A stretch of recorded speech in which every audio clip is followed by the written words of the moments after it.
یہ بہت سے نوجوانوں نے سوال لکھا، میں ان کے نام نہیں پڑھ رہا.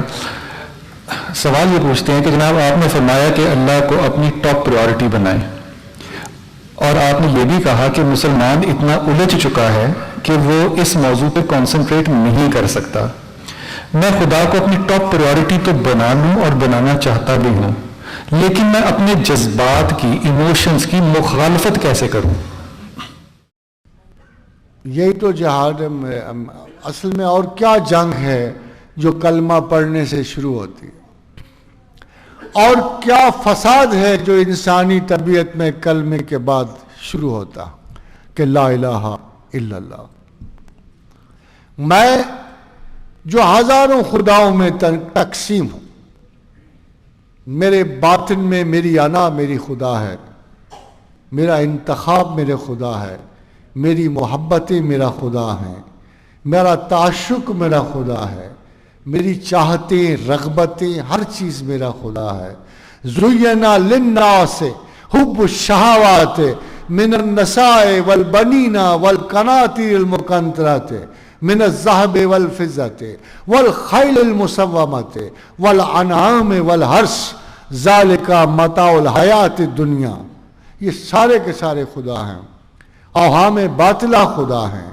اگر ان ساری چیزوں کی عبادت تھی ہم نے کرنی ہے تو پھر لا الہ کیوں کہنا ہے؟ پھر لا الہ کیوں کہنا ہے؟ میں نے الا اللہ تک کب پہنچنا ہے؟ کیا بہتر نہ ہوگا کہ میں کلمے سے دستبردار ہو جاؤں؟ میں یہ نہ کہوں کہ میں الا اللہ تک نہیں پہنچ سکتا، میرا کیلیبر کوئی نہیں ہے. یہ تو بڑی ہمت کا کام ہے، بڑی سوچوں کا کام ہے. مگر خدا کہتا ہے لن تنالوا البر حتی تنفقوا مما تحبون. تم کبھی میری محبت نہیں پا سکتے، برات عاشقاں در دل. تم کبھی میری محبت نہیں پا سکے جب تک کہ اس کے مقابلے میں اٹھتی ہوئی محبتوں کو خرچ نہ کرو، قربان نہ کرو. چلیے ایک دن کا کام نہیں ہے، it's not a one day job. 22 برس قرآن اترتا رہا، 22 برس عربوں کی جبلتیں ٹوٹتی رہیں، 22 برس تک تربیت کے اس نظام میں بدترین لوگ بہترین میں بدلتے رہے، ایک دن میں نہیں بدلے. میں بہترین انسان بننے کا دعویٰ نہیں کر سکتا، میرا رینک کا صحابہ رسول کا نہیں ہے.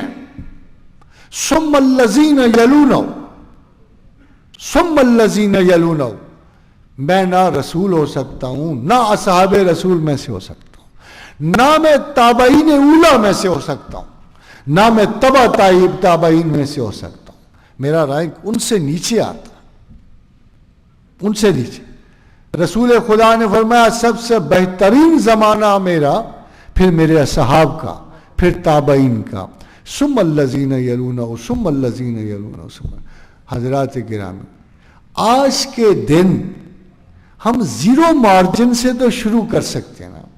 میں اگر عمل نہیں کر سکتا، میں خواہش کا اظہار تو کر سکتا ہوں نا. اور خواہش کے اظہار کے لیے ہی سورہ فاتحہ نا. فاتحہ کیا چیز ہے؟ جد و جہد کے کھلنے کو کہتے ہیں، میری اپروچ کا کھلنا نا. سورہ فاتحہ اور کیا ہے کہ میں کچھ بھی نہیں کرتا. دیکھیے جس چیز کو آپ کمتر سمجھتے ہو نا، وہ بہت بڑی بات ہے. اس صورت کو آپ چھوٹا سمجھتے ہو نا، دن میں 10 مرتبہ پڑھتے ہو نا، اس کی اہمیت کا آپ کو پتہ ہونا چاہیے. یہ آپ سے عمل کا تقاضا نہیں کر رہی. آپ غور کیجئے، سورہ فاتحہ اس سوال کا جواب ہے جو ابھی آپ نے کیا کہ خدا کو ماننے کی آرزو ہے. وصال یار بڑی چیز ہے مگر ہمدم، وصال یار فقط آرزو کی بات نہیں. جس شخص کے دل میں آرزو خداوند پیدا ہو گئی، اس کا پہلا سوال یہی ہے نا کہ کیا کروں؟ تو اللہ کہتا ہے فاتحہ سے شروع کر، فاتحہ سے شروع کر، دعا سے شروع کر. یہ کہے کہ اہدنا الصراط المستقیم، دکھا مجھے سیدھا راستہ.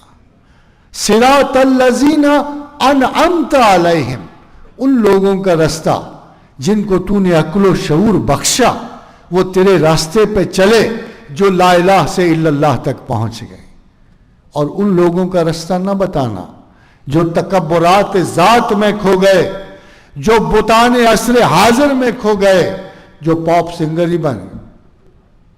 ان لوگوں کا رستہ نہ بتانا. ان لوگوں کا رستہ بتانا کہ جن پر تیرا یہ رحم و کرم ہوا کہ تو نے انہیں آرزو اور مقاصد کی منزل تک پہنچایا. میں آج آغاز کر رہا ہوں، میں دعا کر رہا ہوں، تو مجھے عمل کی توفیق دے. تو خواتین و حضرات، توفیق یہ ہوتی ہے، وما توفیقی الا باللہ.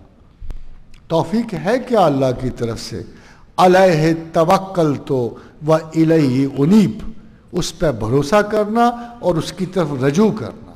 اور الفاتحہ شفا کل دائن، کہ یہ وہ صورت ہے، یہ شفا تمام امراض کی شفا ہے، اور سب سے بڑھ کر فاتحہ امراض قلب کی شفا ہے. جو آپ کے دل میں وساوس، جو اجرام فلکی کے گمان، جو زندگی کے گمان، جو غلطیوں کے گمان آتے ہیں، اس میں آپ کو یہ رستہ دکھاتی ہے. اور اگر اللہ توفیق دے تو آپ اپنے مشاغل میں جیسے نماز میں ہیں، سورہ فاتحہ کو جزو فکر بنائیں اور خدا سے دعا مانگتے رہیں. اور اہدنا الصراط المستقیم صراط الذین انعمت علیہم. تو انشاءاللہ تعالی العزیز آپ کے رستے کشادہ ہوں گے، آپ کو عملی رستے ملیں گے، نظری رستے ملیں گے، فکری رستے ملیں گے، اور آپ قرب و جوار خداوند میں جا کے رکیں گے.